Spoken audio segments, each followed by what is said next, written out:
বৃহস্পতিবার রাতে ইশারের পর একটা আমল করুন, আপনার সব গুনাহ ক্ষমা হয়ে যাবে, চেহারায় সৌন্দর্য বৃদ্ধি পাবে এবং মনের সব আশা পূরণ হয়ে যাবে ইনশাআল্লাহ। আপনি আল্লাহর কাছে যা দোয়া করবেন, যত পাপ আপনি করেছেন, কে নাই পাপ ছাড়া? প্রিয় ভাইরা আমার, আপনি আমলটি শেয়ার করে দিবেন। আপনি আমল না করে সওয়াব পেতে পারেন। সেটি কীভাবে জানেন? রাসূল সাল্লাল্লাহু আলাইহি ওয়াসাল্লাম বলেন, বাল্লিগু আন্নি ওয়ালাউ আয়া।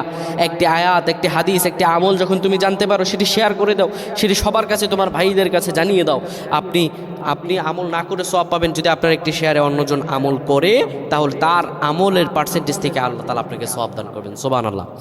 বৃহস্পতিবার ইশার নামাজের পরে আপনি কিবলামুখী হয়ে যাবেন। রাসূলুল্লাহর শিখানো আমল, সে আমলটি হলো, নবীজি সাল্লাল্লাহু আলাইহি সাল্লাম বলেন, ইশারের পরে যে ব্যক্তি সূরাতুল মুলক তেলাওয়াত করবে, এই সূরাতুল মুলক তেলাওয়াত করার কারণে আল্লাহ রাব্বুল আলামিন তার গুনাহগুলো ক্ষমা করে দিবেন এবং কবরের মধ্যে তার আমলগুলো হবে একটা পাখির মতো, একটা পাখির মতো হবে।